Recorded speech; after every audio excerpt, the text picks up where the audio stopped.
Legend of the Great Sage. Chapter 601. Di bawah serangan paku penusuk hati roh surgawi, Wei Ke tidak mampu melawan sama sekali. Dia bahkan tidak melihat wajah lawannya sepanjang waktu. Yang bisa dia lakukan hanyalah terus-menerus menggunakan teknik pertahanan, menggunakan artefak misterius pelindung untuk memblokir serangan.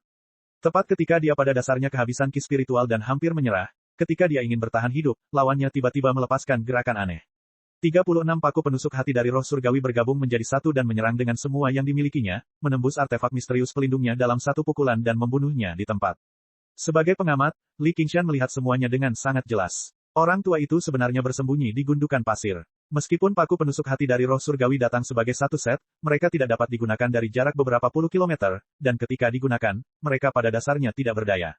Faktanya, mereka bahkan tidak memiliki kekuatan untuk menggunakan artefak misterius pelindung. Jika Wei Ke sudah tenang sejak awal dan menemukan lelaki tua itu pasti tidak akan mampu menahan serangan sekuat itu. Hasilnya tidak pasti. Namun, dia terlalu bingung. Misi pengawal Hawkwolf sebagian besar adalah menindas pihak yang lemah dan mengalahkan pihak yang lemah ketika mereka memiliki keunggulan absolut dalam informasi. Hanya sedikit lebih berbahaya ketika mereka menghadapi Sekte Teratai Putih saat itu, tapi mereka mungkin dipimpin oleh Gu Yanying dan Si Bao, jadi mereka tidak akan berada dalam posisi yang sangat dirugikan. Menghadapi kerugian yang begitu besar, dia segera kehilangan ketenangannya. Wang Puxi, yang telah melalui beberapa tahun perang berdarah antara manusia dan Dasmon di prefektur Clear River, pastinya tidak akan sia-sia. Saat dia berpikir, Li Qingshan menyempurnakan artefak misterius lainnya pada dirinya, hanya menyisakan satu. Gu Yanying menghela nafas dengan lembut dan menutup mata Wei Ke. Dia memulihkan ketenangannya dan menyimpan artefak misterius itu. Dia berkata, Rongzi, giliranmu. Kamu hanya boleh menang, kamu tidak boleh kalah. Gu Yanying bukanlah orang yang tegas terhadap bawahannya. Baru saja, Wei Ke sudah naik, dan dia bahkan secara khusus memperingatkannya untuk berhati-hati. Sekarang mereka menghadapi lawan yang sama, Qian Rongzi, yang merupakan seorang penggarap yayasan pendirian awal, telah menyatakan kemenangan dengan pasti. Tidak hanya para penjaga Hawkwolf yang bingung, bahkan Si King pun melirik ke arah Qian Rongzi.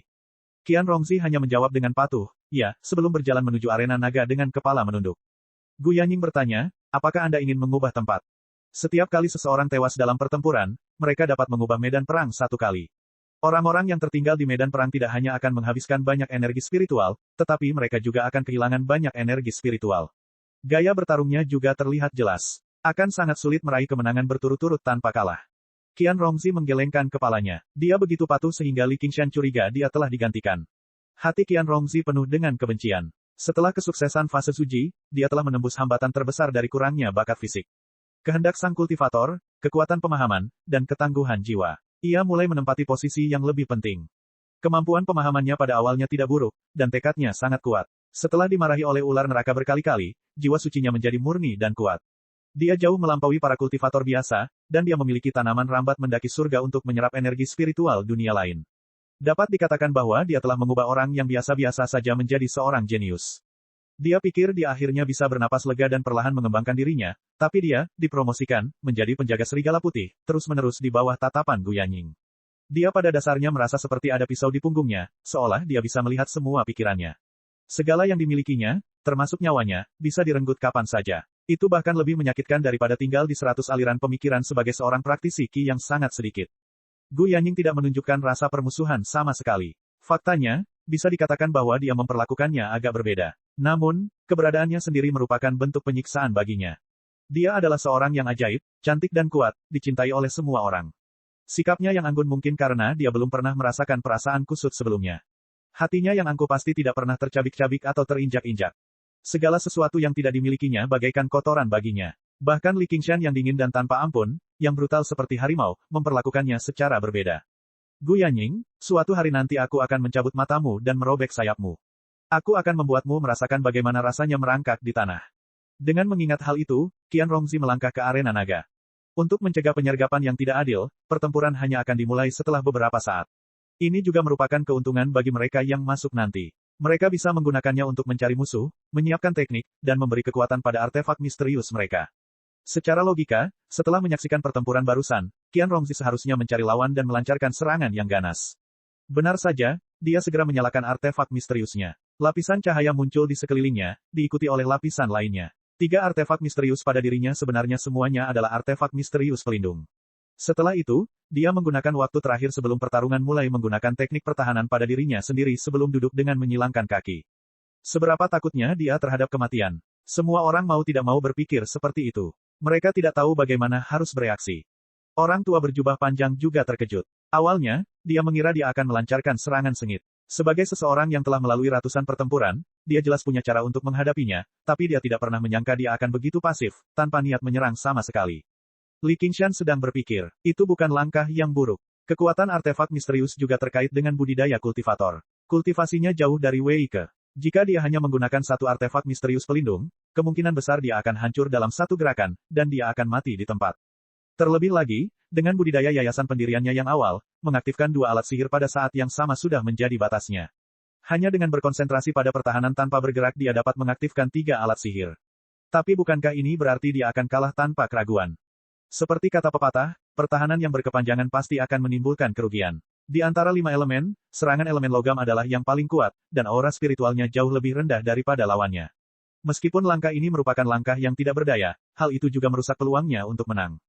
Li Qingshan percaya bahwa dia pandai bertarung, tetapi dia juga tidak mengerti apa yang coba dilakukan Qian Rongzi. Mungkinkah ini protes terhadap Gu Yanying? Tapi dia bukanlah orang yang tidak berakal. Melihat Gu Yanying berdiri dengan tangan disilangkan sambil tersenyum, seolah dia sudah memperkirakan situasi ini. Kalau dipikir-pikir, itu masuk akal. Ketiga artefak misterius itu awalnya diberikan kepada Qian Rongzi olehnya. Demikian pula, dia tidak bisa membayangkan bagaimana Qian Rongzi bisa mengalahkan lawan sekuat itu jika dia berdiri di posisinya. Dia tahu bahwa dia pasti akan kalah dalam pertempuran ini, namun dia ingin menggunakan metode semacam ini untuk menghabiskan ki spiritualku. Bodoh sekali. Saya dapat menggunakan kesempatan ini untuk memulihkan ki spiritual saya. Kamu tidak sedang terburu-buru, dan aku juga tidak sedang terburu-buru. Berpikir seperti ini, lelaki tua berjubah panjang terus bersembunyi di gundukan pasir, mengatur pernapasannya untuk pulih. Selama ki spiritualnya pulih sepenuhnya dan dia mengalahkan Qian Rongzi dalam satu gerakan, dia akan bisa memasuki pertempuran ketiga dalam kondisi mendekati puncak. Setelah beberapa saat, dia merasakan gerakan di sekitar Yingqi. Banyak ular hitam panjang, tanpa sepengetahuannya, diam-diam bersembunyi di pasir. Mereka mengerumuni, melingkari dia, dan menggigitnya.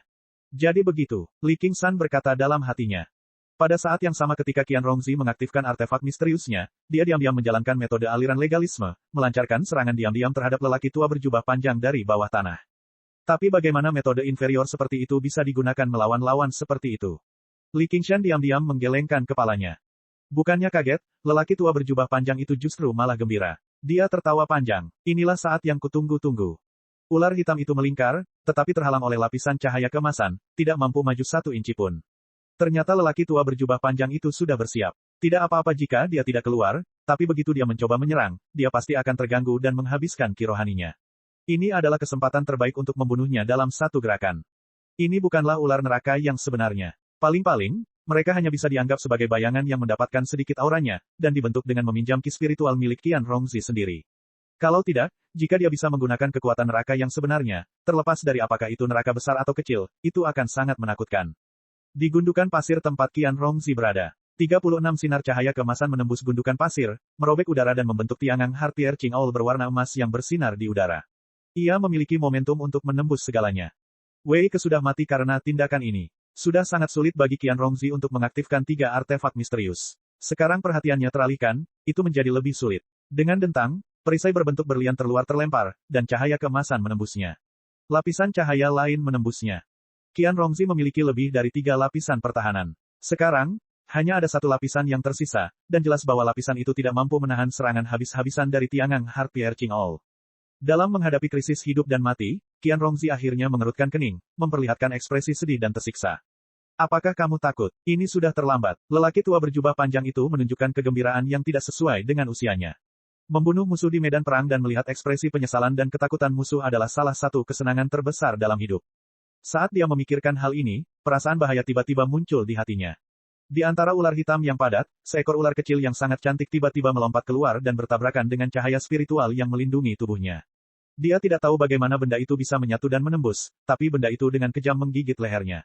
Dia sudah menaruh seluruh perhatiannya pada serangan habis-habisan itu dan sebenarnya tidak bisa mengelak tepat waktu. Dalam sekejap, perasaan yang sangat menyakitkan memenuhi seluruh tubuhnya. Dia adalah seorang veteran dari ratusan pertempuran dan telah menderita banyak luka dan rasa sakit. Bahkan jika lengannya dipotong, dia bahkan tidak akan mengerutkan keningnya. Namun, rasa sakit seperti ini adalah sesuatu yang tidak dapat ditanggung oleh siapapun. Kalau tidak, apa gunanya neraka? Bahkan jika hati Li Qingshan sekuat besi, dia lebih suka menahan rasa sakit karena tulangnya tergores ribuan luka lagi daripada membiarkan ular kecil ini menempel di tubuhnya lagi. Dia berpikir dalam hati, aku tidak menyangka dia sudah bisa mengendalikan ular ini untuk meninggalkan tubuhnya. Melihat Qian Rongzi lagi, meskipun ekspresinya sangat menyakitkan, tidak ada sedikit pun penyesalan atau ketakutan. Sebaliknya, ada sedikit ejekan.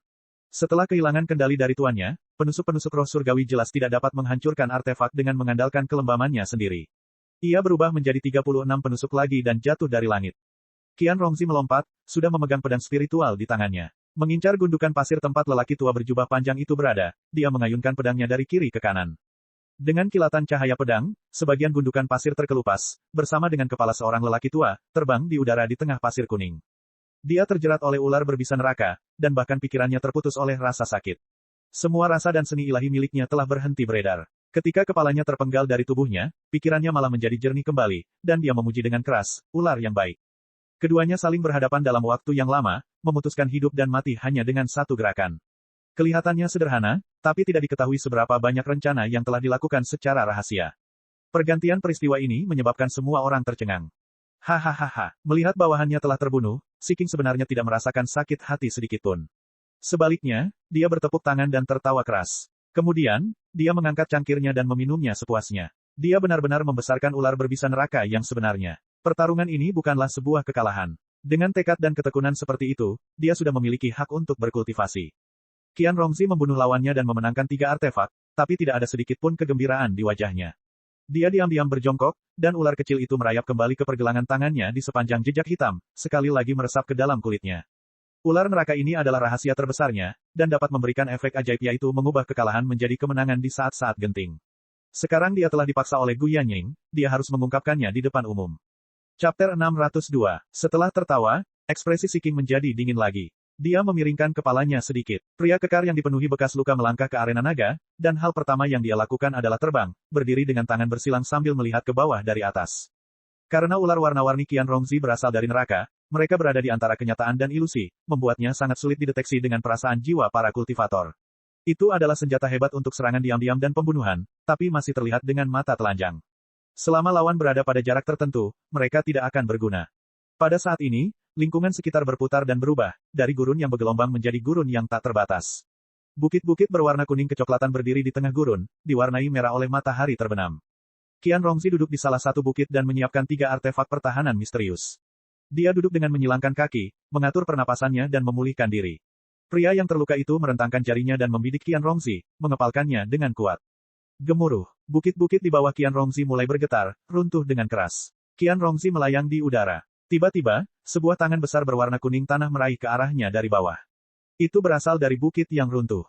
Qian Rongzi tidak terpengaruh. Dia memperhatikan saat kelima jarinya menutup dan mengepal erat. Perisai kecil berbentuk belah ketupat di lapisan terluar bersinar dengan cahaya yang cemerlang, tapi layar cahayanya terus berputar di bawah tekanan binatang besar dari tanah.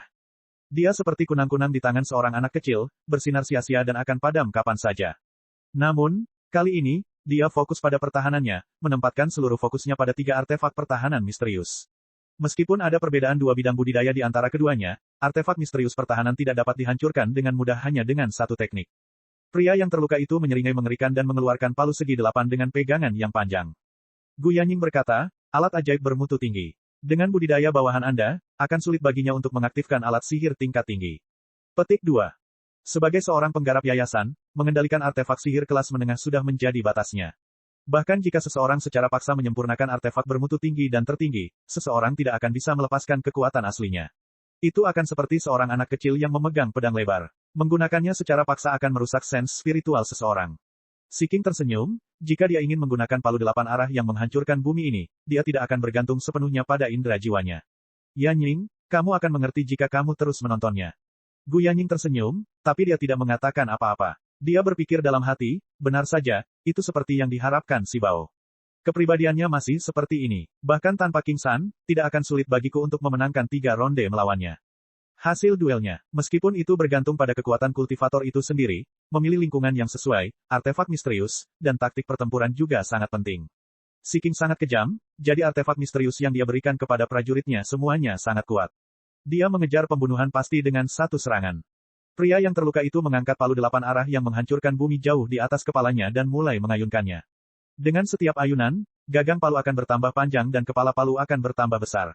Diiringi desiran angin, angin puting beliung berwarna kuning tanah melesat ke udara, menerbangkan pasir dan debu ke udara. Bahkan matahari terbenam menjadi kuning redup. Ternyata, bukan hanya tingkat kultivasi pria yang terluka itu yang luar biasa, namun ia juga seorang praktisi tubuh yang kuat. Dengan menggunakan kekuatan kasar dan indera spiritualnya, dia bisa menggunakan palu 8 arah yang menghancurkan bumi dengan keduanya, yang memungkinkan dia melepaskan kekuatan yang mengejutkan. Di tengah tornado, sosok pria yang terluka itu kabur dan menghilang. Palu 8 arah yang menghancurkan bumi tiba-tiba berhenti berputar, tetapi tornado terus bersiul. Palu besar berbentuk segi 8 terulur, menghantam Qianrongzi. Sepertinya dunia sedang runtuh. Itu sangat menakutkan. Memanfaatkan imobilitas Qianrongzi, dia mendorong kekuatan gerakannya hingga batasnya. Jika dia ingin menembus 3 lapis pertahanannya sekaligus, dia pasti akan menghancurkannya menjadi daging cincang. Ekspresi Qianrongzi tidak berubah. Dia tidak terkejut atau takut, dan dia mengucapkan 3 kata dengan acuh tak acuh. Ledakan. Dengan dentuman keras, bumi berguncang hebat. Gelombang kejut menimbulkan asap dan debu setinggi 100 kaki, menyebar ke kejauhan. Di saat yang sama, retakan menyebar ke segala arah. Setelah sekian lama, asap dan debu tadi mereda. Wajah pria yang terluka itu memerah secara tidak wajar. Ekspresinya berubah, dan dia tampak lebih ganas. Dadanya naik dan turun saat dia terengah-engah. Namun, hal itu bukan karena konsumsi langkah tersebut. Dia menatap Qianrongzi yang tidak terluka. Pada saat terakhir, palu yang menghancurkan bumi itu menghantam suatu tempat beberapa meter darinya. Dampaknya saja tidak cukup untuk menembus alat sihir pelindungnya. Qianrongzi hanya menyimpan 3 alat sihir pelindungnya, meninggalkannya dalam keadaan tidak terlindungi sama sekali. Selama pria yang terluka itu dengan santai menggunakan mantra, dia akan bisa melukainya dengan parah. Namun, dia hanya bisa melihat saat dia berbalik dan pergi. Qianrongzi mengucapkan 3 kata, saya mengaku kalah. Meski duelnya berdarah dan kejam, tidak selalu pertarungan hidup dan mati. Kalau tidak peduli berapa banyak orang jenius yang ada, mereka tidak akan mampu menahan konsumsi semacam ini. Seringkali, selama salah satu pihak mengaku kalah, duel dianggap selesai. Namun, pihak lain sama sekali tidak bisa membunuh. Jika tidak, itu akan melanggar aturan besi duel, dan mereka akan menghadapi hukuman yang sangat berat. Tidak jarang mereka membayar dengan nyawa mereka. Jika pria yang terluka telah menggunakan gerakan ini, dalam keadaan di mana dia tidak dapat mengendalikannya, akan terlambat bagi Qianrongzi untuk mengakui kekalahan. Dia hanya bisa kehilangan nyawanya dengan sia-sia. Namun, dia kebetulan berhenti pada saat dia telah mengumpulkan kekuatannya hingga batasnya dan hendak menggunakannya. Pria yang terluka itu telah berjuang untuk mengendalikan gerakan ini sejak awal. Jika dia menggunakannya sebagai perpanjangan tangan, itu akan baik-baik saja, tapi dia dengan paksa mengubah gerakannya di saat-saat terakhir. Lengannya terasa sakit, dan dadanya terasa sesak. Dia sudah menderita luka dalam. Kehadirannya yang tak terhentikan juga menurun drastis. Meskipun Li Qingshan selalu meremehkannya sebagai pribadi, dia tidak bisa menahan diri untuk tidak menyemangati dia saat ini. Meskipun tindakan ini tampak sederhana, namun memerlukan kontrol yang cermat atas aturan dan pikiran, serta kemampuan untuk tetap tidak terpengaruh apapun yang terjadi. Jika Wei Ke memiliki setengah dari tekadnya, dia tidak akan mati di sini. Qianrongzi keluar dari Dragon Arena dan membungkuk ke arah Gu Yanying. Untungnya, saya tidak gagal. Gu Yanying tersenyum. Sangat bagus. Si Bao juga semakin mengagumi kemampuan Gu Yanying dalam melihat menembus orang. Yanying, bawahan ini sungguh luar biasa. Dia hanya menggunakan satu gerakan dari awal sampai akhir, namun salah satu dari 2 ahliku meninggal dan yang lainnya terluka, sementara dia sendiri sama sekali tidak terluka, pergi dengan tenang. Aku ingin tahu apakah dia sudah memiliki gerakan yang hebat, Tuan. Saya ingin menerimanya sebagai murid, jadi saya ingin tahu apakah Yanying bersedia berpisah dengannya. Si King tidak terlalu tertarik pada wanita. Sebaliknya, dia sangat menyukai pejuang kuat yang terampil dalam pertempuran. Dia agak tertarik pada Qianrongzi. Meskipun Qianrongzi telah mengungkap rahasia besarnya, dia juga telah menunjukkan tekad yang jauh melebihi orang biasa, sehingga mendapatkan pengakuan semua orang. Ada untung dan rugi. Gu Yanying sedikit mengangguk pada penjaga serigala putih, Yan Sixin. Yan Sixin segera memasuki arena naga di bawah perintah untuk menghadapi pria yang terluka itu, tidak memberinya waktu untuk mengatur napas. Baru setelah itu dia fokus pada saran si King. Jangan pernah memikirkannya, dia akan menganggapku sebagai tuannya. Bahkan sebelum Gu Yanying mengatakan apapun, si Bao memotong si King. Dia tidak hanya ingin membuatnya kehilangan muka, tetapi setelah just now, dia juga mendapatkan rasa hormat yang sama sekali baru terhadap Qianrongzi. Selalu ada jauh lebih sedikit petani perempuan di dunia dibandingkan petani laki-laki. Sekalipun mereka mempunyai bakat, mereka dibatasi oleh sifatnya. Keberanian dan tekad mereka seringkali kurang juga, jadi sangat jarang bagi mereka untuk mencapai level Qianrongzi, jadi dia juga ingin mengajak seorang murid untuk bermain-main. Qianrongzi segera berlutut dan bersujud pada si Bao. Terima kasih atas kebaikanmu, Komandan. Aku selalu ingin menjadikanmu sebagai tuanku. Pada saat yang sama, dia menghitung dalam hati, saya berencana untuk mencari guru yang cocok, sehingga akan lebih mudah bagi saya dalam jalur kultivasi, dan saya akan dapat menggunakan lebih banyak sumber daya. Saat ini adalah kesempatan sempurna. Selama aku bisa menjalin hubungan dengannya, Gu Yanying tidak akan bisa terlalu mengincarku, dan aku akan memiliki lapisan perlindungan lain demi keselamatanku. Dan, Si Bao akan lebih mudah ditangani daripada Gu Yanying. Saya tidak hanya akan mendapatkan banyak keuntungan secara gratis, tetapi saya juga bisa lebih dekat dengan Gu Yanying. Hehe, aku belum pernah menerima murid sebelumnya. Karena kamu sangat bijaksana, Rongzi, datanglah dan jadilah murid pertamaku. Petik 2. Wajah Qian Rongzi menegang dan rambutnya berdiri tegak, karena orang yang mengatakan itu bukanlah Si Bao, tapi Gu Yanying. Si Bao terjebak pada Gu Yanying, sementara Qian Rongzi menyebutnya sebagai komandan. Kata-kata Gu Yanying tampak sangat logis, seolah Qian Rongzi selalu ingin menjadikannya sebagai tuannya. Gu Yanying tersenyum sambil melihat ke arah Qian Rongzi yang sedang bersujud di hadapannya. Dia menggoda, ada apa, muridku yang baik? Kenapa kamu tidak bangun? Saya murid terlalu senang. Guru, Anda telah menempatkan saya di bawah pengawasan Anda, jadi murid pasti tidak akan mengecewakan Anda. Qian Rongzi perlahan mengangkat kepalanya dan menatap wajah tersenyum Gu Yanying. Dia mengungkapkan ekspresi yang sangat tulus, tapi wajahnya agak pucat. Gu Yanying tertawa tanpa sadar. Itu bukan karena dia tersentuh, tapi karena dia menganggapnya sangat baru dan menarik. Daripada mengatakan bahwa tatapan tajamnya sedang menatap muridnya, lebih baik mengatakan bahwa dia sedang melihat sesuatu yang istimewa. Si King berkata, selamat, Gu Yanying. Kamu telah menerima murid yang begitu baik. Dengan sedikit pengasuhan, dia pasti akan menjadi sosok yang luar biasa di masa depan. Itu tidak salah. Gu Yanying menatap lurus ke arah Qian Rongzi dan tersenyum. Semua penjaga Hawkwolf memberi selamat kepada Qian Rongzi dengan iri. Siapa yang tahu berapa banyak pria dan wanita muda berbakat di Komando Ruyi yang pernah ingin menjadikan Gu Yanying sebagai majikan mereka, tapi dia menolak semuanya dengan tegas. Tuan Qian Rongzi pada dasarnya adalah makan siang gratis yang jatuh dari surga. Qian Rongzi merasa pusing karena makan siang gratis ini. Dia ingin lebih dekat dengannya dan menunggu kesempatan untuk membalas dendam, tapi dia tidak pernah berpikir dia harus dekat dengannya sedemikian rupa. Baginya saat ini terlalu berbahaya. Dia seperti ular kecil yang ditangkap elang besar, hanya bisa bermain-main dengannya. Begitu dia mencoba menggigitnya kembali, cakar tajamnya akan mengendur, dan dia akan hancur berkeping-keping. Si Bao bingung. Gu Yanying pernah berkata bahwa dia tidak berencana menerima murid dalam hidupnya dan akan fokus pada kultivasi, jadi mengapa dia tiba-tiba berubah pikiran? Qian Rongzi ini sangat mengesankan, tapi dia tidak terlalu menonjol. Paling tidak, dia sama sekali tidak bisa dibandingkan dengan murid terhebat dari biara Chandeva Naga yang mengguncang seluruh provinsi Green. Gu Yanying mengusap pipi halus Si Bao sambil tersenyum, tapi dia tidak mengatakan apapun. Dengan kepribadian Si Bao, mustahil baginya untuk menolak busur Qian Rongzi, dan permainan ini agak terlalu berbahaya baginya. Sama seperti bagaimana dia berkompetisi dengan ibu teratai putih di masa lalu, memiliki murid seperti dia cukup menarik. Selama waktu ini, pertarungan antara dua kultivator di Dragon Arena telah menjadi semakin intens, mendekati panas membara. Chapter 603, di sisi penjaga Hawkwolf, Yan Cixin tidak menggunakan gerakan mewah apapun. Dia mengenakan satu set baju besi berat yang bersinar, memegang pedang di satu tangan dan perisai menara di tangan lainnya untuk melindungi dirinya sendiri. Lingkungan sekitar telah berubah dari gurun menjadi gletser. Lebih dari 30 meter di bawahnya terdapat lapisan es tebal, jelas untuk membatasi teknik elemen tanah milik orang yang terluka itu. Jika pria yang terluka itu ingin menggunakan teknik elemen tanah di lingkungan seperti ini, dia tidak hanya harus mengeluarkan ki spiritual dalam jumlah besar, namun efeknya juga tidak akan sebaik di gurun yang luas. Bahkan tingkat pemulihan ki spiritualnya sedikit lebih lambat, jadi dia hanya bisa menyerang dengan palu penghancur bumi dari 8 arah di tangannya. Langit dipenuhi salju saat angin kencang bersiul. Palu penghancur bumi dari 8 arah merobek angin dan bulan saat melesat. Tidak hanya ganas, tapi juga sangat cepat di bawah kendali indera jiwa dan kekuatan kasar pria yang terluka itu.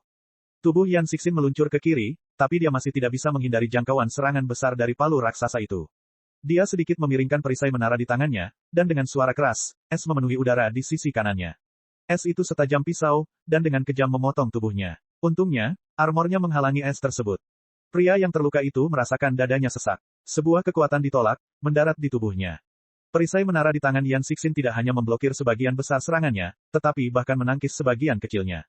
Awalnya, ini tidak terlalu melukainya, tetapi ketika Yan Cixin memblokir serangan itu, dia segera mengayunkan pedangnya. Darah menyembur keluar dari bahu pria yang terluka itu. Dia meraung dengan marah. Luka kecil ini bukanlah apa-apa, tapi pertarungan ini sangat membuat frustrasi. Tampaknya dia sudah berada di atas angin, namun mau tidak mau dia tergelincir ke dalam jurang kekalahan sedikit demi sedikit. Dia sangat berpengalaman dalam pertempuran. Dia sengaja membuka celah berkali-kali untuk memancing Yan Cixin agar menyerang, tapi Yan Cixin bertarung dengan mantap, sama sekali tidak terpengaruh. Namun, begitu dia mencoba pulih, Yan Cixin segera mendekat. Pria yang terluka itu mengayunkan palu penghancur bumi dari 8 arah semakin keras, tapi semua orang di luar tahu bahwa kemenangan telah ditentukan. Ini adalah strategi serangan balik Yan Cixin. Meskipun konservatif, namun sangat stabil dan sangat efektif melawan taktik lawan. Konsumsinya juga jauh lebih rendah dibandingkan konsumsi lawan. Si King berkata, Yan Ying, ini kartu as yang sudah kamu latih, kan?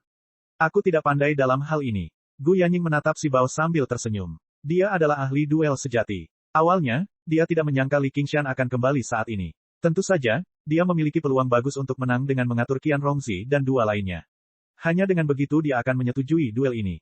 Kekalahan telak Wei Ke memang mengejutkannya, tapi untungnya dia punya Qian Rongzi yang bisa menebusnya. Kartu truf sebenarnya adalah Yan Cixin. Dan dengan Li Qingshan sebagai lapisan perlindungan, dia bisa duduk dan bersantai. Dia percaya bahwa meskipun orang ini harus bertarung 1 lawan 4, dia tidak akan kalah. Si Bao mengejek, Si King. Sudah bertahun-tahun berlalu, tapi kamu masih amatir dalam hal duel. Mengetahui kapan harus maju dan kapan harus mundur, serta mampu menyerang dan bertahan adalah cara raja. Strategi seperti ini yang dipamerkan sementara hanya bisa menang melawan lawan yang lebih lemah. Setelah serangan Anda digagalkan, Anda hanya bisa mengakui kekalahan dengan patuh. Petik 2. Li Qingshan sangat setuju. Di kehidupan sebelumnya, ada pepatah di dunia sepak bola bahwa, pelanggaran memenangkan pendukung, dan pertahanan memenangkan kejuaraan. Meskipun serangan sengit tampak intens dan seru, pertarungan yang mantap dan mantap seringkali menjadi kunci kemenangan. Dia juga diam-diam merenungkan cara dia selalu bertarung. Apakah dia terlalu menyukai cakar dan taring iblis harimau, dan mengabaikan cangkang penyu roh yang dalam? Saat menghadapi lawan dengan kekuatan serupa, seringkali akan sangat sulit meraih kemenangan dengan serangan yang kuat. Ini akan membutuhkan lebih banyak pertahanan dan kesabaran. Si King mencibir, mengejar kemenangan secara membabi buta sudah menyimpang dari cara duel yang sebenarnya. Aku tidak pernah menganggap serius gelarmu sebagai gladiator naga. Dan, jangan menyombongkan diri saat ini. Pemenang sebenarnya belum diputuskan. Petik 2. Namun, tak lama kemudian, Yan Cixin memenangkan pertempuran, tetapi dengan metode bertarungnya. Jelas mustahil baginya untuk mengambil nyawa musuh. Hanya ini saja yang membuat Si King tidak menyukainya. Ketika Qian Rongzi membunuh salah satu bawahannya yang cakap, dia malah memujinya dengan penuh kegembiraan. Tetapi sekarang setelah pria yang terluka itu muncul hidup-hidup, dia tidak menunjukkan kegembiraan sama sekali. Dia semakin tidak menyetujui Yan Cixin. Li Qingshan mencibir dalam hati, aku tidak tahu, tapi orang ini sangat berdarah panas dalam aspek ini. Dia bahkan berani berbicara tentang cara duel. Tanpa sepengetahuannya, banyak orang di Provinsi Naga yang sebenarnya seperti itu. Duel sudah mendapatkan rasa kesucian. Sebenarnya tidak banyak orang yang tidak bermoral seperti si Bao dalam mencari kemenangan. Tempat pertempuran ketiga telah diubah menjadi hutan lebat dan sangat suram. Pohon-pohon tinggi menjulang ke udara satu persatu, seperti gedung pencakar langit. Mereka sangat tinggi dan tebal. Daunnya yang hijau tua dan lebar menutupi sinar matahari. Tanahnya seluruhnya tertutup akar. Akar udara terkulai ke bawah dari atas. Tanaman merambat panjang berwarna hijau zamrud melingkari pepohonan, bergerak menembus kabut putih seperti susu seperti naga dan ular. Dan, jika seseorang memperhatikan dengan ama, mereka akan menemukan bahwa mereka sebenarnya sedang menggeliat. Li Qingshan telah menyaksikan kemewahan hutan hujan tropis di kehidupan masa lalunya, tetapi dibandingkan dengan hutan lebat ini, pada dasarnya itulah perbedaan antara seorang anak kecil dan seorang raksasa. Di bawah naungan kabut dan bayang-bayang, pembudidaya kurcaci kurus bergerak melintasi hutan seperti angin. Dia tidak hanya menyembunyikan auranya, tapi dia juga telah menyatu sepenuhnya dengan lingkungannya. Jika bukan karena fakta bahwa dia sedang menonton dari pinggir lapangan dan pandangannya tertuju pada petarung itu sepanjang waktu, dia mungkin akan kehilangan pandangannya karena kecerobohannya. Mungkin itu adalah efek artefak misterius pada dirinya, keajaiban metode budidayanya, atau mungkin kombinasi keduanya. Tanpa diragukan lagi, lingkungan seperti ini adalah surga saat ini, dan kurcaci ini adalah pembunuh terkuat. Aku secara khusus mengumpulkan hutan hujan ini dari Provinsi Kabut. Di dalamnya terdapat sebagian akar raja pohon beringin, kata Si King dengan bangga. Nilai dari Dragon Arena tidak terletak pada dirinya sendiri. Sebaliknya, itu terletak pada kumpulan medan pertempuran khusus dan khusus. Itu seperti seorang kolektor perangko, mengumpulkan perangko berharga satu persatu. Itu adalah kesenangan yang tak ada habisnya. Raja Pohon Beringin, Li Qingshan terkejut. Dia telah mendengar nama Raja Daemon terbesar di Provinsi Kabut, salah satu dari 10 Raja Daemon, sejak lama. Si King sebenarnya telah mengumpulkan akarnya hanya dengan dia. Si Bao berkata, kamu hanya memanfaatkan sifat damai Raja Pohon. Karena kamu sudah datang ke Provinsi Hijau sekarang, apakah kamu cukup berani untuk menyentuh satu sisik Raja Naga? Gu Yanying menyesap anggur dan tersenyum juga. Akar dari Raja Pohon membentang ribuan kilometer. Entah berapa banyak makhluk yang tinggal di dalamnya, jadi tidak aneh jika mereka bisa mengumpulkan 1 atau 2 akar. Namun, karena ada benda spiritual seperti itu, arena ini tidak akan menjadi arena yang normal. Itu benar. Jika kamu dapat menemukan akar Raja Pohon Beringin dan menyerap getahnya, kamu akan dapat memulihkan ki spiritualmu dengan cepat, dan kamu akan bersemangat seolah-olah kamu baru saja melangkah ke medan pertempuran. Percakapan di luar tidak dapat diteruskan ke arena naga, tapi kata-kata Si King bergema dengan jelas di hutan hujan, memberi tahu kedua petarung dan memastikan keadilan dalam pertarungan. Li Qingshan bahkan lebih terkejut lagi. Meski pohon beringin mempunyai reputasi indah sebagai pohon tunggal yang membentuk hutan, seberapa besarkah raja pohon beringin yang membentang ribuan kilometer ini? Dia mengerutkan kening. Bukankah itu tidak adil? Hutannya sangat lebat, jadi orang-orangmu pasti sangat mengenal akar raja pohon beringin, tapi bagaimana kita bisa membedakannya? Selama kamu punya mata, kamu tidak akan bisa melewatkannya. Siking tertawa terbahak-bahak. Dengan lambaian tangannya, pemandangan itu memisahkan diri dari kedua petarung dan naik ke udara, menghadap ke seluruh hutan hujan di Provinsi Kabut. Sebuah pohon raksasa melompat keluar dari lautan pepohonan yang tak terbatas. Pohon itu sebenarnya jauh lebih tinggi dari pohon-pohon besar yang menyerupai gedung pencakar langit. Mahkotanya seperti awan, menutupi sinar matahari. Karena itulah hutan hujan tampak begitu suram. Dan mencibir. Orang kampung. Li Qingshan tidak mau repot-repot bertengkar dengannya. Dia menatap pohon raksasa itu dengan mata terbelalak dan berpikir, jika benda ini disebut akar, lalu apa tubuh utamanya? Ia semakin sulit membayangkan betapa agungnya sosok raja pohon beringin itu. Kunci dari hasil duel ini adalah dengan jelas melihat siapa yang dapat memperoleh getah paling banyak dari akar ini. Yan Sixin terbang keluar dari lautan pepohonan secepat mungkin, menentukan arahnya dan bergegas menuju pohon raksasa di tengah lautan pepohonan. Kurcaci itu bergerak melewati hutan lebat, bergerak lebih cepat. Dia sampai di dekat pohon raksasa itu, tapi dia tidak mendekatinya. Sebaliknya, dia bersembunyi di jalan yang harus dilalui Yan Sixin, bersiap melancarkan serangan diam-diam. Siking melanjutkan, meski akar raja pohon beringin itu damai, tak mampu membalas meski akarnya rusak, tanaman merambat matahari yang menyerangnya tidak mudah ditangani. Yan Sixin menggigil di dalam. Benar saja, dia melihat tanaman merambat kuning yang layu melingkari pohon raksasa itu. Selain sangat tebal, juga tidak terlalu menarik perhatian. Namun, di hutan hujan di Provinsi Kabut yang terbentang ratusan ribu kilometer, tidak ada kekurangan tanaman karnivora yang ganas, namun tanaman merambat matahari adalah yang paling terkenal. Jika seorang kultivator terjerat oleh salah satunya, seluruh tubuhnya akan lumpuh. Dalam sekejap mata, semua budidaya mereka akan hilang, diikuti oleh semua darah esensi mereka. Dikabarkan bahwa pada akhirnya, bahkan jiwa mereka tidak akan bisa melarikan diri, selamanya terikat pada tanaman merambat matahari. Tanaman merambat matahari ini hanya tumbuh di akar raja pohon beringin, dan hanya raja pohon beringin yang dapat diparasit olehnya untuk jangka waktu yang lama. Pohon lain yang terjerat olehnya akan layu dan mati dengan sangat cepat. Saat Yan Sixin merenung, sesosok hitam muncul dari lautan pepohonan, bergerak secepat kilat. Dia diam-diam waspada sepanjang waktu, jadi dia segera memblokirnya dengan perisai besarnya. Dengan dentang, keduanya berpapasan, dan sebuah tanda muncul di perisai menara. Khawatir, pikirnya, kurcaci ini terlalu cepat. Saya sebenarnya tidak bisa memprediksi serangannya tepat waktu, jadi saya tidak bisa mengarahkan serangannya dan menangkisnya. Keduanya bentrok di udara. Serangan kurcaci itu tajam, tetapi Yan Sixin mempertahankan pertahanan yang stabil, jadi dia tidak akan dikalahkan dengan mudah. Dia berpikir, dia akan selalu lebih menguras tenaga daripada saya untuk mempertahankan kecepatan dan serangan seperti ini. Namun, sesaat kemudian, kurcaci itu tiba-tiba berbalik dan melesat ke arah pohon yang menjulang tinggi. Tanaman merambat kuning yang layu tiba-tiba hidup kembali dan dengan gila-gilaan meluas ke arah kurcaci. Dalam sekejap, naga dan ular seolah menari dengan kacau. Kurcaci itu menggunakan kecepatannya yang mengejutkan untuk melewati tanaman merambat matahari yang menggila. Dia hampir ditangkap berkali-kali, jadi dia tiba-tiba menyusut kembali. Baru saja, dia menghindar. Tubuhnya selalu berbeda dari orang normal, jadi ketika dia menyusut kembali seperti itu, dia seperti bola, terlempar ke pohon raksasa. Ada kilatan cahaya di tangannya, dan kulit kayu yang tebal terkoyak. Aliran getah hijau memercik, mendarat di mulutnya. Dia segera bangkit dengan semangat, dan ki spiritualnya pulih.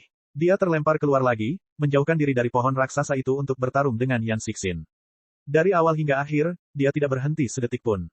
Chapter 604. Yan Sixin tidak memiliki kecepatan untuk menghindari tanaman merambat matahari, dia juga tidak memiliki serangan kuat yang dapat menembus kulit pohon dalam satu serangan. Dia hanya bisa mengandalkan pemulihannya sendiri, tapi dia akan segera kehabisan energi, sementara lawannya bisa mengisinya kembali tanpa henti. Dalam keadaan seperti ini, bahkan 10 Yan Sixin akan kelelahan sampai mati. Situasinya sangat tidak menguntungkan. Si Bao berpikir, ini buruk. Awalnya, saya masih memiliki peluang 60% untuk memenangkan babak ini, tetapi sekarang peluangnya telah berkurang, saya khawatir saya bahkan tidak akan memiliki peluang 30%. Gu Yanying memberi isyarat agar dia tidak khawatir dan menoleh ke belakang. Li Qingshan telah menyempurnakan 5 artefak misterius. Saat dia minum, dia menatap pertarungan di Dragon Arena. Ekspresinya agak mirip dengan Si King. Sekarang, dia sangat setuju dengan apa yang dikatakan Si King. Pertarungan ini jauh lebih menarik daripada menari. Tentu saja, jika Master Sekte Qiyu tidak mengenakan pakaian apapun, ceritanya akan berbeda. Si Bao langsung menatap Li Qingshan. Jika dia kalah pada ronde ini, maka mereka masih memiliki 2 petarung, dan keduanya dalam kondisi sempurna. Kakak sangat mempercayainya. Apakah orang ini benar-benar sekuat itu? Li Qingshan balas menyeringai padanya. Si Bao tidak senang melihatnya seperti itu. Untuk apa kamu tersenyum? Anda sudah banyak mabuk, namun Anda sudah mendapat ide. Petik 2. Tidak sekarang, tapi begitu kita masuk, bersendawa, aku pasti akan meminumnya, kata Li Qingshan. Dia tidak perlu menguraikan lingkungan hutan hujan. Jika Yan Xixin kalah, mereka jelas akan pindah ke lokasi lain. Si Bao melihat mata Li Qingshan tidak mabuk sama sekali. Sebaliknya, mereka berkobar dengan semangat juang, menjadi semakin terang. Beberapa saat kemudian, hanya 40% ki spiritual Yan Xixin yang tersisa. Kurcaci itu benar-benar tidak terluka, dan menembak ke arah pohon besar itu lagi. Dia tidak hanya harus memenangkan babak ini, tetapi dia juga harus menjaga kekuatannya dan memenangkan babak berikutnya. Untuk mencegah Yan Xixin menyerah ketika ki spiritualnya sebagian besar habis, dia tidak lagi dapat menggunakan keuntungan dari lingkungan. Mata Yan Xixin tiba-tiba berbinar. Sekarang, dia menyingkirkan perisai menara dan membaca mantra. Awan besar pasir kuning muncul dari lautan pepohonan. Ia meraung saat menelan genome itu. Itu bukanlah badai pasir sungguhan, tapi mantra elemen tanah yang disebut langit pasir kuning, yang secara khusus digunakan untuk mengaburkan keenam indera musuh dan mengisolasi penyelidikan indera ketuhanan. Jika seorang penggarap elemen tanah menghadapi musuh kuat yang tidak dapat ia tandingi, ia dapat dengan mudah melarikan diri dengan menggunakan mantra ini.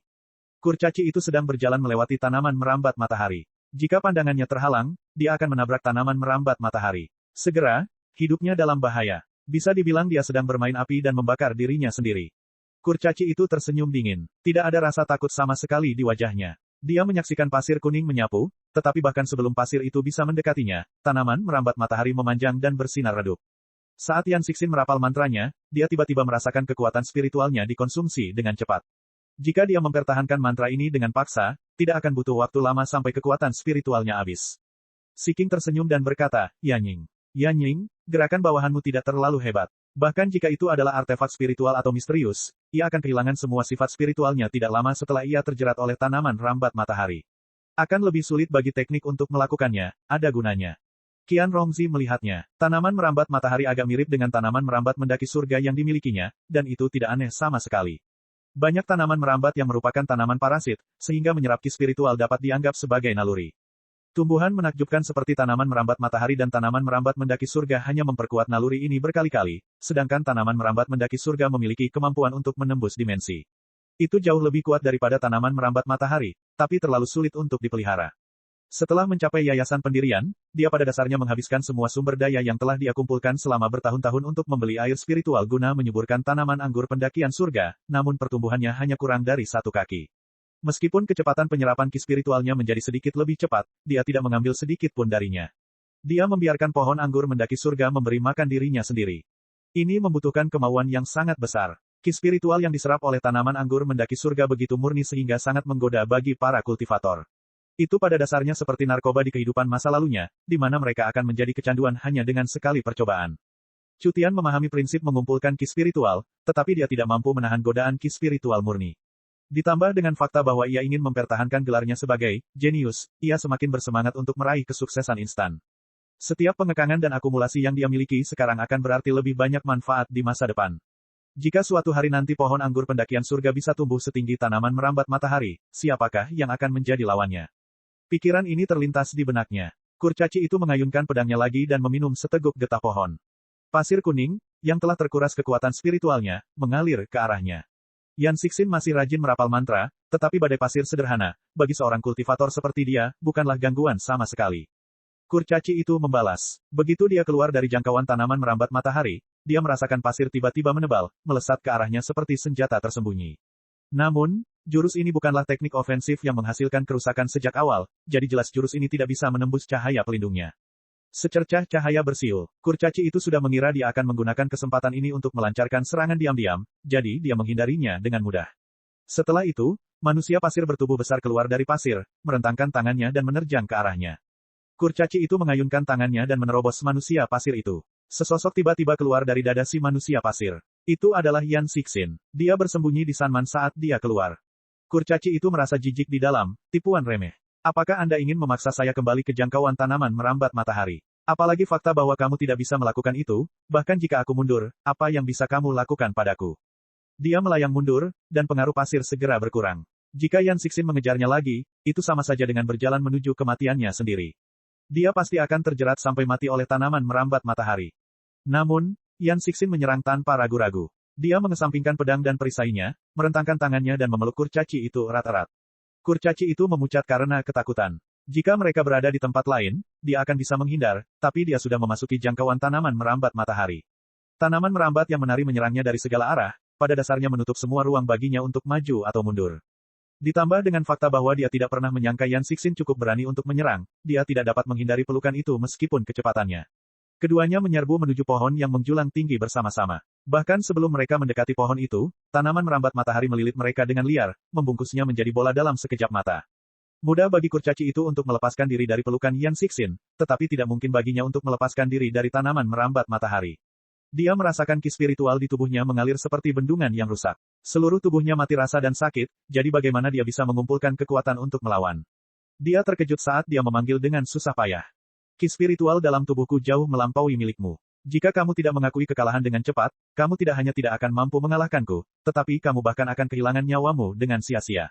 Bahkan jiwamu pun tidak akan mampu untuk melarikan diri. Yan Cixin berkata dengan tenang, saya akan mati, tetapi pada dasarnya kultivasi Anda akan lumpuh juga.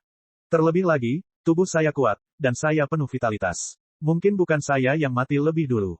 Ekspresi kurcaci itu berubah drastis. Jika dia benar-benar menunda masalah sampai Yan Cixin meninggal, tidak hanya budidayanya akan lumpuh, tetapi dia juga akan terluka parah. Jalur kultivasinya selama sisa hidupnya pada dasarnya akan hancur. Bagi para kultivator, ini pada dasarnya adalah masalah yang sama menakutkannya dengan kematian. Li Qingshan dipenuhi dengan kekaguman. Yan Cixin tidak banyak bicara, dan dia sama sekali tidak memiliki kepercayaan diri Wei Ke, tapi dia 10 kali lebih kejam dan tegas daripada Wei Ke. Dia dengan paksa menyeret pertempuran yang dia yakin akan kalah dan berakhir dengan kehancuran bersama. Kekejaman kurcaci itu juga muncul. Kalau begitu mari kita lihat siapa yang memberi lebih dulu. Namun, dalam sekejap, ki spiritual yang diperoleh kurcaci itu dari getah pohon beringin terkuras hingga bersih. Tanaman merambat kecil langsung menusuk tubuhnya, menyedotnya. Namun, wajah Yan Cixin kesakitan, tapi tidak ada rasa takut atau keraguan sama sekali. Melihat bagaimana budidayanya hampir sia-sia, kurcaci itu akhirnya kehabisan kesabaran. Dia berseru, saya mengaku kalah. Cara para pembunuh adalah melarikan diri ribuan kilometer jauhnya jika serangan mereka gagal. Meski tidak ada kekurangan keberanian dan ketegasan, hal itu bukanlah sesuatu yang bisa bertahan lama. Mereka mau tidak mau ingin melindungi diri mereka sendiri. Mereka tidak mau melakukan hal bodoh seperti menghancurkan diri mereka sendiri bersama-sama. Wajah Si King tenggelam. Dengan lambaian tangannya, pohon yang menjulang tinggi dan tanaman merambat yang ganas di arena naga semuanya lenyap. Ia kembali ke ruang kosong pada awalnya. Yan Cixin dan kurcaci itu jatuh dari langit bersama-sama. Untuk sesaat, tak satu pun dari mereka bisa bergerak. Dalam sekejap, budidaya Yan Cixin telah jatuh ke tahap tengah pendirian yayasan. Untuk kemenangan ini, dia harus membayar mahal. Untung saja pondasinya tidak rusak. Selama dia punya cukup pil, dia perlahan bisa merawat dirinya sendiri hingga kembali sehat. Dia melepas helmnya, memperlihatkan wajahnya yang persegi dan biasa. Dia juga tampak masih sok, tapi dia memiliki senyum kemenangan di wajahnya. Kurcaci itu muncul dari arena naga dan segera berlutut di hadapan Si King, memohon pengampunan. Dia tahu bahwa Si King paling membenci orang lemah. Si King awalnya sangat tidak senang, tapi ketika dia memikirkan tentang bagaimana salah satu dari 3 petarung terkuat di bawahnya telah tewas dalam pertempuran, tidak masalah jika dia bisa mempertahankan sebagian kekuatannya. Lagi pula ini adalah babak final, jadi dia menenangkan diri dan berkata dengan acuh tak acuh, berdiri. Kemenangan dan kekalahan merupakan hal yang lumrah bagi para prajurit. Bawa itu kemari. Petik 2. Desir. Terdengar dentingan rantai dari belakang aula. Kereta tahanan terdorong, dan suhu di aula tiba-tiba melonjak. Li Qingshan hanya melihat bola api di gerbong tahanan. Jika dilihat lebih dekat, dia menemukan bahwa itu bukanlah api, melainkan seorang pria telanjang bulat. Dia duduk dengan menyilangkan kaki, terbungkus rantai tebal. Rantai itu ditutupi dengan prasasti, yang jelas dibuat untuk menundukkan para penggarap. Pria itu tidak bergerak sama sekali, tapi dia mengeluarkan perasaan seperti gunung berapi yang akan meletus, mengumpulkan kekuatan ledakan. Kulitnya terlihat jelas dan sangat sehat. Kulitnya luar biasa besar, berwarna kuning kemerahan, seperti nyala api. Rambutnya berdiri tegak, terbang ke atas. Bahkan lebih panas lagi seperti api. Sebuah tanduk berwarna merah tua menonjol dari dahinya, dan ekor kecil berwarna merah tua tertinggal di belakangnya. Dia tidak terlihat seperti manusia jika dilihat sekilas. Li Qingshan terkejut. Jadi ini lawanku. Saya tidak berpikir dia akan menjadi orang lain.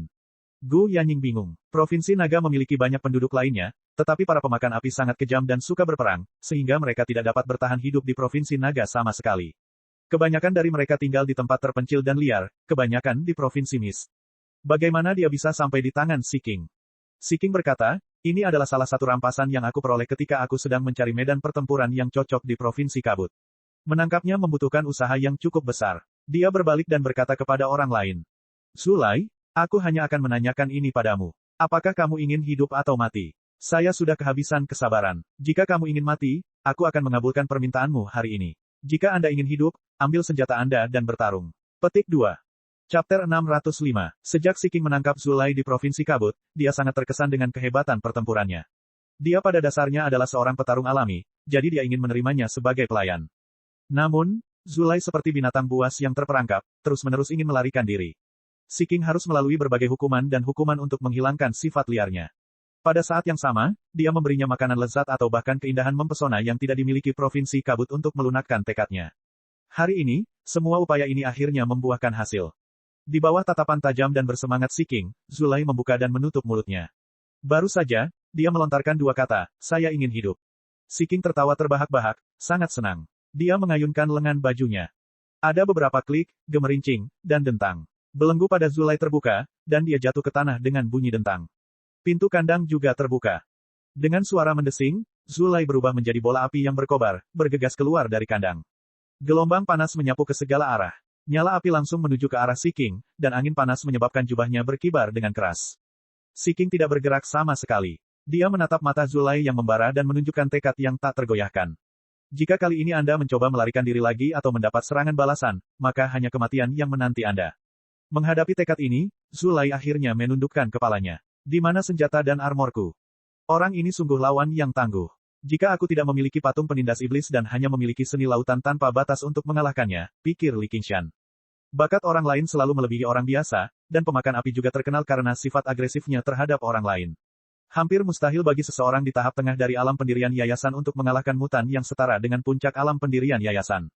Gu Yanying berkata tanpa menoleh ke belakang, Li Qingshan, jika kamu kalah dalam ronde ini, aku tidak akan pernah membiarkanmu. Sudut bibir Li Qingshan melengkung. Kemenangan dan kekalahan adalah hal biasa bagi prajurit. Komandan, bolehkah saya bertanya apakah ada imbalan jika memenangkan babak terakhir ini? Gu Yanying tersenyum. Nak, kamu benar-benar mempunyai nafsu makan yang cukup. Anda masih belum puas dengan artefak misterius ini. Petik 2. Ya, saya sangat puas. Saat Li Qingshan berbicara, dia menggunakan kemauan spiritualnya untuk mengirimkan suaranya. Jadi, apakah saya menukar artefak Dharma ini, atau apakah saya memenangkannya? Terserah kamu. Seorang pria tidak boleh terlalu perhitungan. Duel telah dimulai. Bersiaplah untuk menyerang. Li Qingshan mengarahkan pandangannya ke arena naga dan berpikir, lagi pula ada beberapa artefak misterius. Dia harus bisa menjelaskan asal-usulnya dan tidak dicurigai. Jika Anda kekurangan sesuatu di masa depan, tanyakan saja pada wanita ini. Petik 2. Arena naga segera menjadi lautan api. Magma berwarna kuning keemasan dan merah menyala mengalir perlahan di tanah, sementara langit tertutup debu dan abu. Yan Sixin memanfaatkan percakapan Si King dan Zulai. Terengah-engah sejenak, dia memulihkan sedikit energi spiritualnya. Dia tidak tahu apa yang terjadi di luar. Menatap ke langit, dia diam-diam menebak, sepertinya lawan terakhir adalah seorang kultivator yang berspesialisasi dalam elemen api. Dia tidak terburu-buru mengakui kekalahan. Paling tidak, dia ingin melihat dengan jelas latar belakang dan metode lawannya. Dia ingin memberikan rekan terakhirnya, yaitu Li Qingshan. Dia ingin meningkatkan peluang kemenangannya sebanyak mungkin. Awan hitam tiba-tiba bersinar, dan bola api besar tiba-tiba menembusnya seperti meteor, meluncur dari cakrawala dengan ekor api yang panjang. Jaraknya masih 5 kilometer, tapi sudah tak terbendung. Ekspresi Yan Sixin berubah. Dia berkata dengan tegas, saya mengaku kalah. Saat dia mengucapkan 3 kata itu, meteor itu sudah mendekat dalam jarak 5 kilometer darinya. Gelombang panas melonjak. Itu menyinari wajah Yan Sixin yang merah padam, tapi dia tidak punya niat untuk berhenti. Si King berkata, Zulai, jangan lupakan peraturan besi di arena. Petik 2. Dengan ledakan yang hebat, meteor itu meledak dengan keras, berhamburan dengan percikan api yang tak terhitung jumlahnya. Zulai melompat keluar, mengangkat trisula merah menyala tinggi-tinggi dan menusukkannya ke kepala Yan Sixin. Dia sepenuhnya mengabaikan perintah Si King. Membuatnya setuju untuk menyerah sudah menjadi batasnya. Dadanya dipenuhi amarah dan niat membunuh yang perlu dilampiaskan. Bagaimana dia bisa membiarkan musuhnya pergi? Yan Sixin tidak punya ruang untuk menolak. Sepertinya dia akan mati di tempat. Trisula berhenti di depannya. Ujung trisula hanya berjarak 1 inci dari matanya. Isinya aura api yang kuat. Jika meledak sedikit saja, itu akan mampu mengubah kepala Yan Sixin menjadi abu. Sebuah tangan putih ramping mengulurkan tangan dan meraih pegangan trisula yang panas itu. Si King menatap kaget dan marah pada wanita cantik berpakaian putih di depannya. Dia mengerahkan seluruh kekuatannya ke dalam trisula di tangannya, tetapi dia tidak bisa bergerak maju 1 inci pun. Gu Yanying dengan lembut melambaikan tangan kirinya, dan tubuh Zulai, yang diselimuti api, terbang mundur dengan kecepatan yang bahkan lebih cepat daripada saat dia datang. Dia terjatuh keluar arena dan jatuh ke sungai lahar. Dia membawa Yan Sixin kembali keluar dari arena. Mari kita lanjutkan pertandingan berikutnya. Meskipun Zulai telah mengabaikan aturan besi duel dan ingin membunuhnya, hal itu tidak menjadi kenyataan. Jika dia membiarkan Zulai membunuh Yan Cixin, Zulai tidak hanya harus membayar dengan nyawanya, tapi dia juga bisa langsung memenangkan duel tersebut. Namun, dia tidak ingin mengorbankan Yan Cixin. Sikap Yanying masih luar biasa. Aku mengagumimu. Si King tersenyum. Dia salah di sini. Dia diam-diam memutuskan untuk menangani Zulai dengan benar begitu dia memenangkan duel. Zulai melompat keluar dari lahar. Wajahnya berkerut, dan hatinya menjadi semakin marah. Niat membunuhnya membara seperti api. Pada saat ini, Li Qingshan berdiri dan melangkah ke arena naga. Segera, suara ombak naik, dan seluruh arena berubah dari lautan api yang tak terbatas menjadi danau luas berwarna biru giok. Li Qingshan tidak bisa menahan senyum, tapi dia juga tampak agak kecewa. Dia mengerti apa yang ingin dikatakan Gu Yanying. Memang benar dia hanya bisa memenangkan duel ini. Jika dia tidak bisa menang bahkan dengan keuntungan seperti itu, maka dia mungkin akan gantung diri. 3 kemenangan pertama pada dasarnya telah memenuhi rencana awal Gu Yanying. Pertandingan final pada dasarnya adalah kemenangan gratis, tetapi justru karena itu terlalu mudah sehingga Li Qingshan merasa agak kecewa. Namun, Zulai sama sekali tidak khawatir. Sebaliknya, sepertinya dia sudah terbiasa dengan hal itu. Trisulanya menyala dengan nyala api, dan dia mengayunkannya ke belakang. Air terkutuk, evaporasi semuanya. Si King berkata, jangan bilang Yanying mengira dia bisa mengalahkan Zulai hanya karena dia punya keunggulan geografis. Menggunakan air untuk memadamkan api hanyalah akal sehat, tetapi di Provinsi Kabut Selatan, para pemakan api telah berperang melawan merfolk di Laut Selatan selama bertahun-tahun, jadi mereka juga memahami prinsip menggunakan api untuk menundukkan air. Jangan bilang bakat bawahanmu dalam mengendalikan air bahkan lebih hebat daripada merfolk.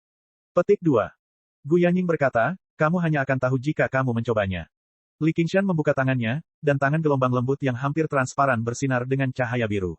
Permukaan danau segera melonjak, dan seekor naga air bersiul, diikuti naga kedua, ketiga, dalam sekejap mata, 9 naga air terbang ke udara, melingkari satu sama lain saat mereka menerjang ke arah Zulai. Si King sedikit terkejut. Dia baru berada di pertengahan Foundation, namun dia bisa menggunakan sesuatu seperti itu. Li Qingshan menarik napas dalam-dalam. Ini sudah menjadi batasnya saat ini, dan itu semua berkat gelombang tangan lembut. Tentu saja, ini hanya batas budidaya manusia. Dia berpikir, saya sudah mendapatkan keuntungan seperti itu. Jika aku menggunakan patung penindas iblis dan pedang iblis pengkhianat juga, meski aku menang, itu tidak ada artinya. Aku bahkan harus memperlihatkan kartu trufku secara cuma-cuma. Saya menolak untuk percaya bahwa saya tidak bisa mengalahkan pemakan api kecil ini dengan artefak misterius saya dan seni lautan tanpa batas. Zulai membuka mulutnya dan menyemburkan api yang menderu-deru. Sebelum 9 naga air bisa mendekatinya, mereka telah berubah menjadi awan kabut putih, menembus permukaan danau. Itu sedikit menarik. Li Qingshan bersukacita bukannya terkejut. Dia membentuk segel dengan tangannya dan menggunakan suatu teknik. Kabut segera menjadi setebal susu, begitu tebal hingga dia bahkan tidak bisa melihat jarinya sendiri. Auranya tersembunyi di balik kabut, tapi dia bisa dengan jelas melihat lokasi Zulai. Namun, Zulai sama sekali tidak terpengaruh. Dia menyerang Li Qingshan. Meskipun dia tidak sesulit Gu Yanying, dia tetap mengejutkan. Dia mengayunkan trisula merahnya. Apa menurutmu ini bisa menyamarkan bau busukmu? Mati untukku. Petik 2. Li Qingshan mencengkeram ujung trisula dengan tangan kirinya dan menariknya ke samping. Dia melayangkan pukulan ke dada Zulai dengan tangan kanannya. Ki spiritual air berputar di sekelilingnya seperti pusaran air. Zulai membalas dengan pukulan, dan api ganas itu menghantam pusaran air, menghalangi tinju Li Qingshan. Keduanya bergulat. Air dan api bertabrakan dengan hebat, berimbang. Namun, api jauh lebih merusak dibandingkan air. Li Qingshan merasakan tangannya memanas. Bahkan nafasnya menjadi panas. Dada Zulai terangkat. Li Qingshan berpikir, oh tidak, dia akan meludahkan api lagi. 9 naga air yang dia lepaskan dengan kekuatan penuhnya telah dibubarkan oleh satu nafas Zulai, yang menunjukkan kekuatan dari gerakan ini. Menurutnya, mereka tidak boleh disebut pemakan api, melainkan penyembur api. Li Qingshan hanya merasakan tubuhnya menjadi dingin sebelum memanas. Rasa dingin datang dari armor lembutnya, yang langsung menyala dengan tulisan, membentuk lapisan armor es yang tebal. Panas itu sebenarnya adalah nyala api yang menyembur ke tubuhnya. Zulai terkejut pada awalnya sebelum tertawa terbahak-bahak. Dia tidak pernah mengira Li Qingshan akan cukup berani untuk menghadapinya secara langsung. Ini adalah kesempatan sempurna baginya untuk melampiaskan amarahnya. Nyala api yang diludahkannya menjadi semakin hebat, menjadi merah padam. Di bawah panasnya api, lapisan es mulai mencair dengan sangat cepat.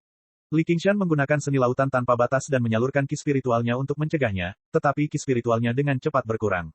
Zulai tiba-tiba menutup mulutnya, menundukkan kepalanya, dan membantingnya. Dengan dentang, sebagian besar lapisan pelindung es retak, dan tanduk merah itu menusuk sedikit demi sedikit. Hanya perlu beberapa saat untuk menembus pertahanannya.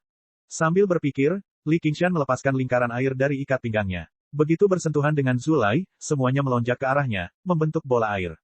Bola air itu bukanlah air biasa. Itu sangat berat dan lengket, seperti lem. Zulai segera menjadi tidak bisa bergerak, seperti serangga yang terperangkap dalam damar, berubah menjadi damar. Bahkan api di sekelilingnya dapat dipadamkan.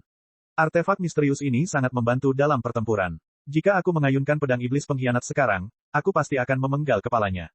Li Qingshan memikirkannya dan meluncurkan serangan telapak tangan, yang juga berisi Ocean Wielding. Meski pedang itu juga mengandung kekuatan besar dari Cloud Parting Foam, pedang itu jauh lebih lemah dibandingkan kekuatan pedang iblis pengkhianat dalam menundukkan musuh. Dengan keras, bola air itu pecah. Zulai terlempar, dan pelindung es di tubuh Li Qingshan juga hancur. Saat Zulai terlempar, Trisula Zulai telah menembus bola air dan mendarat di celah pelindung es.